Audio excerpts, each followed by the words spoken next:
and welcome back to my channel. If you're new here, I'm Ashley and today we are going to talk about Mama's surviving Christmas break.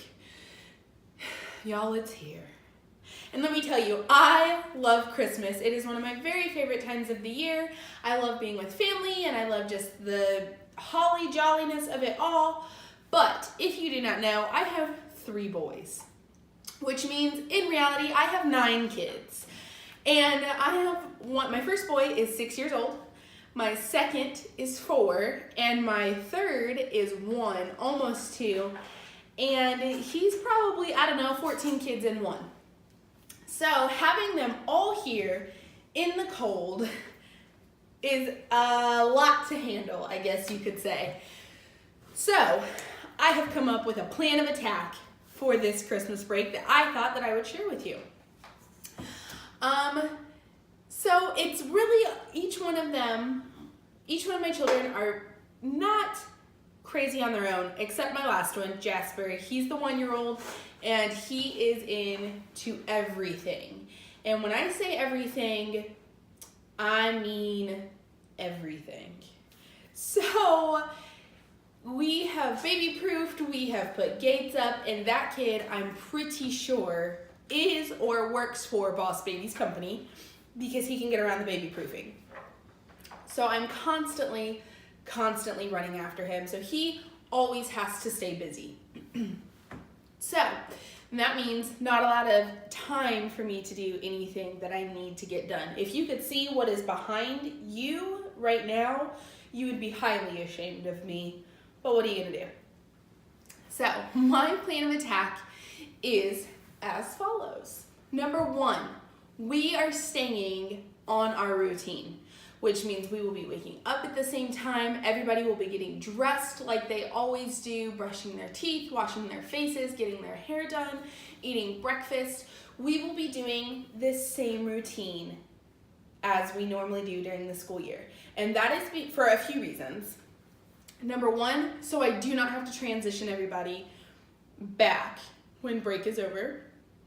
And number 2, because it's just so much better for my kids to stay on a structured schedule. That way they know what to expect, they know what they are expected to do, and we just are able to run a little bit more smoothly. My number 2 tip is I'm just keeping it simple. Yes, there are fun things to do.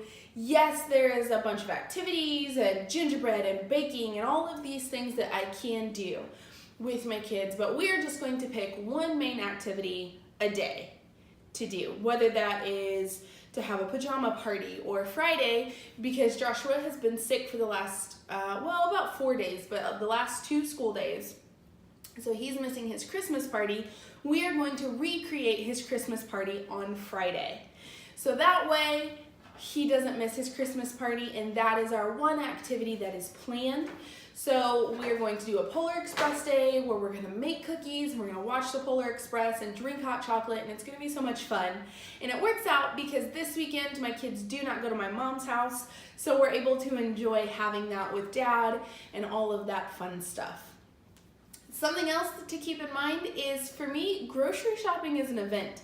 It's an Olympic sport. If you take your kids, you deserve a medal at checkout. Let me tell you, because these kids of mine like to throw things in the cart, jump out of the cart, throw things out of the cart, and just they're wacky in general. So trying to get through grocery shopping for me is like a sport.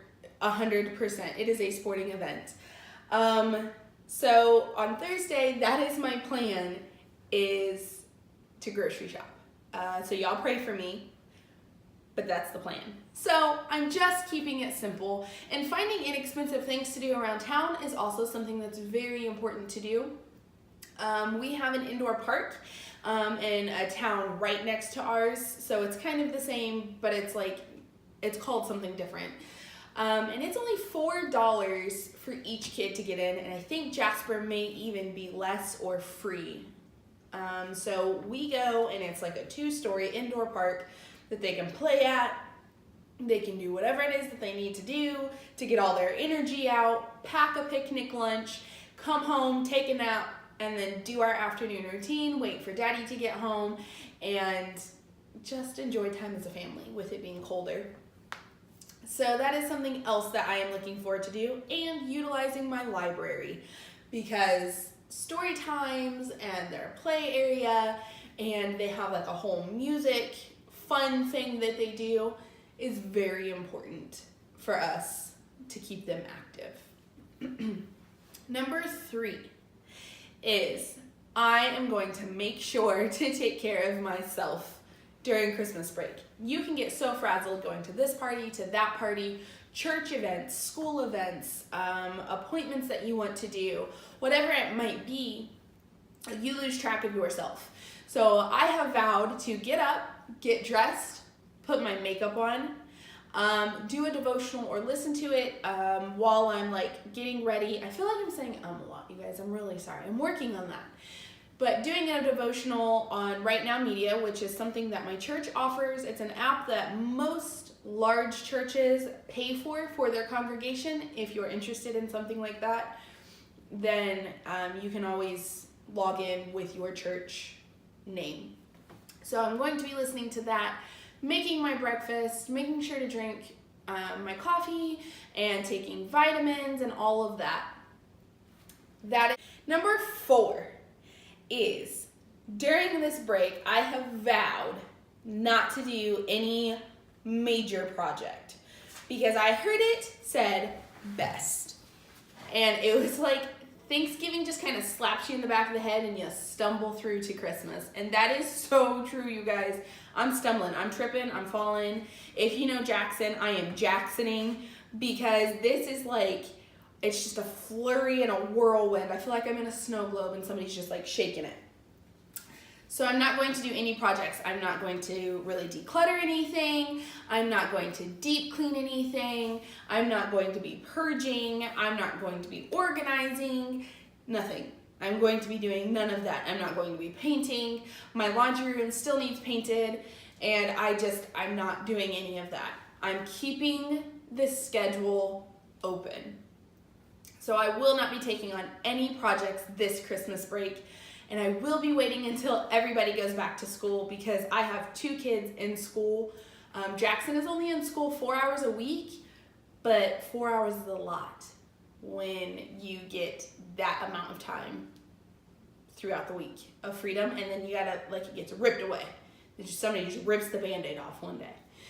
So I will be keeping it simple and not doing any project whatsoever. And finally, the last thing that I'm going to do is I'm going to enjoy it. It is so easy to become so overwhelmed with your kids being home, with schedules being messed up. A lot of times kids are sick, or you feel just kind of crappy, and it's really easy to just get so overwhelmed. So I am going to take the time to just enjoy this time. My kids, I blinked and Joshua is almost 7, and I don't know how that happened. And I don't know, somehow I don't remember a lot of him being really little, and I do think it's because I was frazzled. So that is my biggest tip. If you take nothing else from this video, is just enjoy it. Things don't have to be perfect.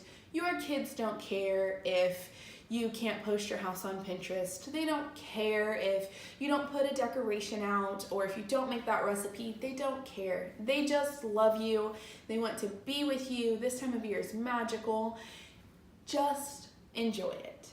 So I really hope you guys liked this video. If you did, please give it a big thumbs up. Don't forget to hit that red subscribe button. I have a ton of videos that I have planning.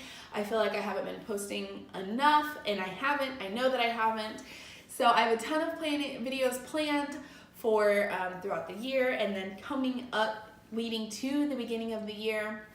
Be on the lookout for those, what my 2019 goals are for myself, my family, and my business. And I'll see you guys in the next one. Bye, everybody.